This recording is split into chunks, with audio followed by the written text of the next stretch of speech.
Step 1, buy house. Step 2, live in it. Step 3, die. I thought it was simple as that, but something threw a wrench into my plans. Since 2016, I had never lived in the same place for more than a year. And before that, I was just so young that I didn't pay any attention to stuff like home maintenance. I was mostly focused on my Minecraft server, YouTube channel, and acne. But yeah, for years I would just move into a rental home where it's been pretty freshly cleaned, sometimes it has new coats of paint, and pretty much everything works. But after pulling the trigger on my own house, I knew that some stuff would inevitably break. After all, when I was in a rental home, I had to call the landlord when the water heater started to leak, and I knew that could happen as a homeowner as well. Whee! I was also aware there'd be regular upkeep to the property, like in my second rental, where I had to mow the lawn myself. What I did not anticipate was how, if something is part of a home, it will age. There's literally no part of a house, including the land itself, that will stay the same. And not only did I not anticipate it, but I didn't even see it happening. Similar to like aging yourself, you don't notice on a day-to-day basis looking in the mirror that you're older than yesterday.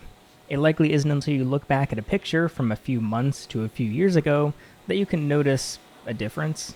And I just never really casually scrolled through old photos of my house, like, oh yeah, the sidewalk used to not be crumbling, and oh, that land wasn't eroding from water flooding. Oh, that window used to stay shut without the use of duct tape. Oh yeah, I think that water stain on my wall was smaller before. But when my friend Ethan moved in with the goal to help me fix my life, but specifically my house, he introduced me to things that not only didn't cross my mind, but things I never saw.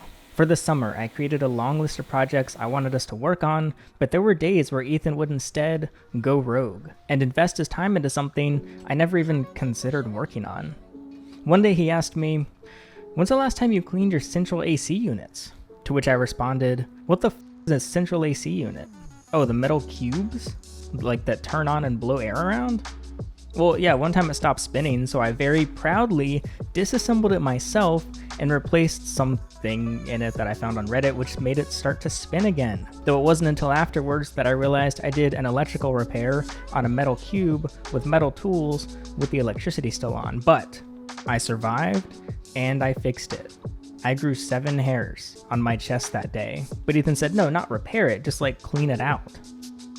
Clean what out? I mean, it gets rained on. I doubt there's any dust on it or anything. Like, yeah, I changed the air filters in the house. I know those get a lot of dust. I cleaned the fans in the house. Everything gets dusty, but I honestly didn't believe this was a part of the home that needed cleaning. So he decided to disassemble both AC units to discover they were stuffed with organic materials. Weeds and vines and leaves, even dead animals and snake shed, all of which were likely contributing at least minorly to my higher than ideal energy bill by requiring more effort to simply spin the blades and make my house cool off, because it was being suffocated not only from the inside, but the outside as well. This was a free but time-consuming maintenance task. It took him nearly an entire workday to completely deep clean both units, partly because the units themselves were completely almost invisible when you tried to find them, because they were covered by bushes and grass that had been unkempt for a little bit of time.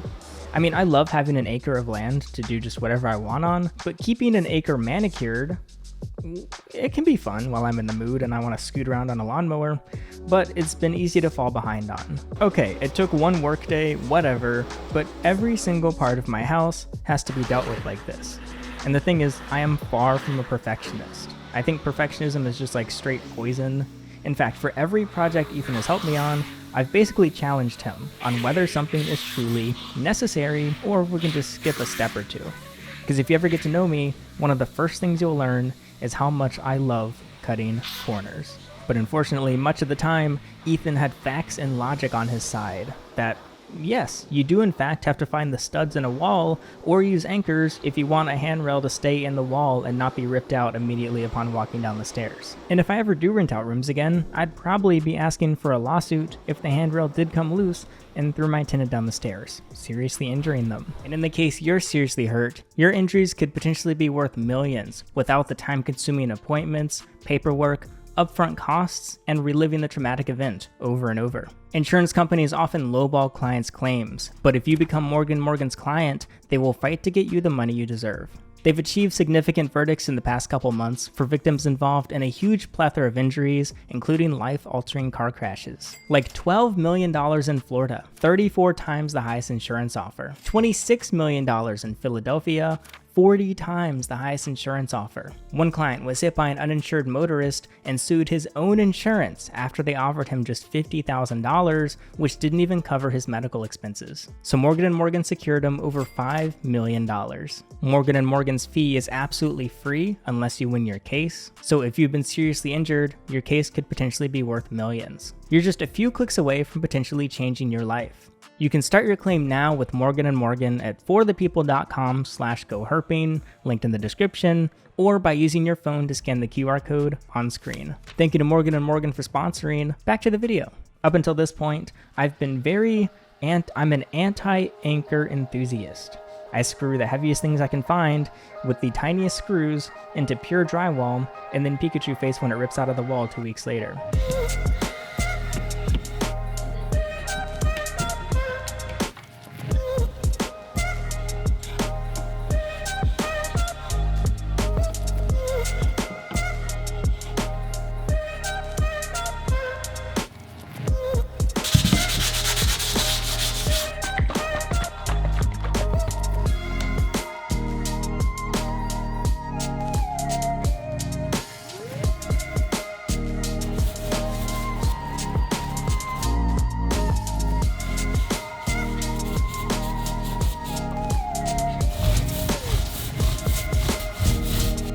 Carpet cushion. How fun. And you can already see the stains showing up. Oh, gross. What's the opposite of living life to the fullest?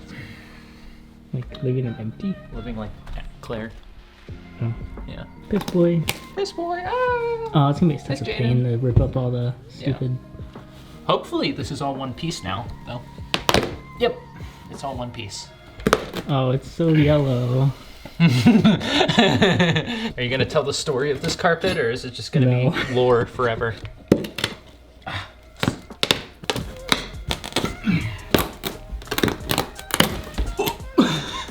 Looks like Claire's mattress. It does.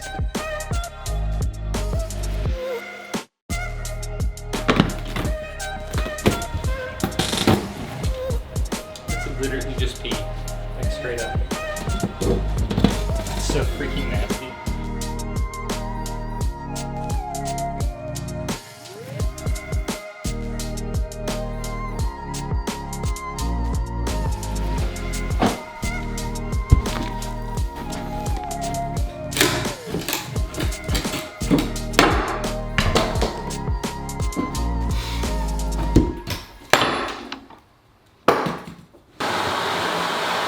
Okay, but back to maintenance. I've had a full-blown existential crisis over the realization that for as long as I live in a home that I own, I will have to... What the flip? What the flip? I spent $300 on smoke detectors. Did you know that smoke detectors expire? Because I didn't know that smoke detectors expire. I've never lived anywhere long enough for my smoke detectors to expire. And I'm not talking about just the batteries, but landlords, I guess, maybe they were expired, I don't know, but I kind of just assumed they always made sure they were good enough to rent the home for another year, that I lived in it. Because yeah, okay, the smoke detector beeps, you know. Oh, okay, it needs a new battery. Same with a light bulb. Light bulb stops working, it burns out, you change the light bulb. There's no beep for, hey, I'm a decade old and I might not even work anymore. Or worse, there's no beep when the siding of your house is about to fall off. Like, hey, just so you know, I've been rotting from the inside for 3 years. Now I'm gonna fall off your house. Goodbye. No, it just falls off and you're like, oh, hey, that's my siding on the ground. There's definitely a lot of aspects of home maintenance that are not dangerous or urgent, like aging carpet. We've all seen homes, and maybe you live in one right now, where the carpet's as old as you are. It might not be the softest or the cleanest, but it's not the end of the world to have some old carpet. But one of my goals this year is to truly bring my house to a state that I'm like, relatively proud to live in, show off even, and a home that I can lie on the floor of without contracting diseases. So we decided to rip up almost all the carpet in my home, aside from the living room. The carpet on the stairs, for example, were stained and emitted an odor that was most noticeable on days where my air conditioning could not keep up with the summer heat. Basically, if the carpet got hot, it smelled funky. My hope was we could just repaint these stairs and call it a day, only to discover the stairs, yeah, they were not intended to be carpetless. They were definitely designed with the intention to be covered up. The good news is, within hours of removing this carpet from the home, it genuinely already noticeably smelled better inside. But this is just one of those projects that will remain half finished for the foreseeable future, because I can't be asked to budget for new carpet. Is this aesthetically pleasing? No, but it's got character. Going back to the siding falling off my home, I never really noticed that most of my house has no gutters. Well, I noticed once it started pouring rain, and then every time I walk under the house, I just get drenched like a waterfall. And so this means anytime it does rain, water just drools down my wood, similar to when you pour a glass of water too slowly. What I don't understand is how my home is as old as I am, and yet it wasn't until I bought it that the siding began to rot off. It's almost like the last owner just took the gutters with them when they moved out. Like, oh yeah, it was fine, it was all put together, but they were like, huh, you know, I really like those gutters. Let's bring them to the new house. The worst spot where this is most noticeably rotten is right above my garage. Not only does the rain dump onto whatever car is in the driveway, but it also splatters off the concrete and just back onto the house itself. Compare this to the back porch that already has gutters and adequately controls the water. Okay, well, I don't know what's going on here.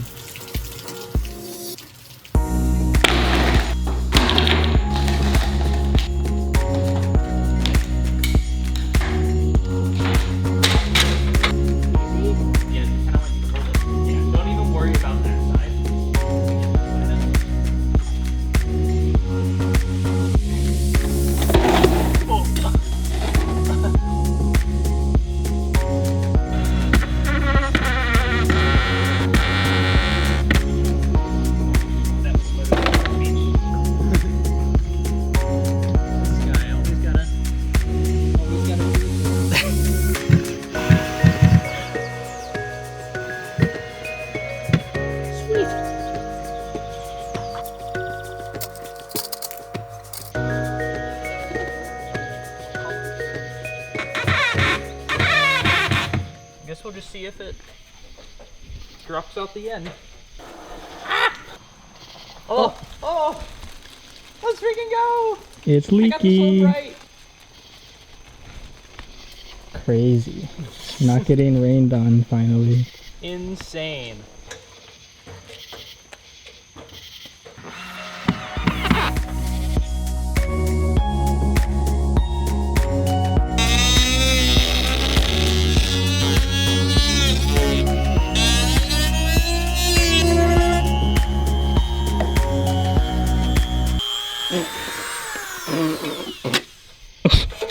I blew to my face. Oh, that was the most ridiculous angle, and then you just start going.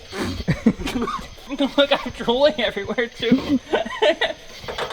This is not by choice. Look, can you see how covered my face is in white? Oh, special ed kid. Oh no.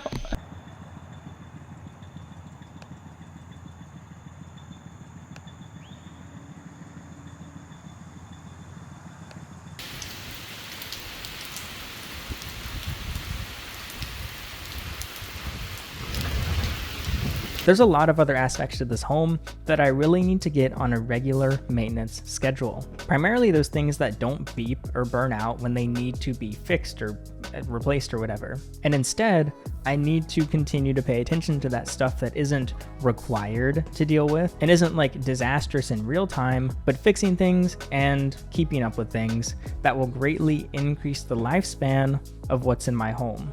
There's no landlord to do it for me. And I am not moving out in a year or after 6 months. I'll probably be here for a while. So online, I see people say you need to budget 1 to 2% of your home's price per year for maintenance. which for me would be around $6,000 a year or $500 a month, and that's on top of my regular principal and interest and taxes and insurance. So in a way, you could see that my base home, like keeping it in one piece, not including renovation or upgrades, that goes from $2,050 a month to $2,550 a month. Ethan being here makes everything way easier because I just throw him a task and a Chick-fil-A sandwich and he gets it done. But if I really want to keep this up, I will have to sacrifice part of my monthly budget and part of my monthly schedule towards picking up a toolbox and at least trying to do stuff on my own on a usual basis, because outsourcing all of the home maintenance would probably get expensive and complicated pretty quickly. I was uncertain exactly how long I'd keep this house until this year.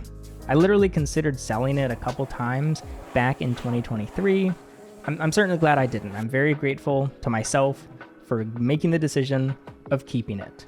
And with the decision to keep this home for probably an extremely long time, ideally into at least into my middle age, if I live that long, I'd like to see the full mortgage duration before I get rid of it. This is just the beginning of aggressively taking care of my biggest financial investment I've ever made.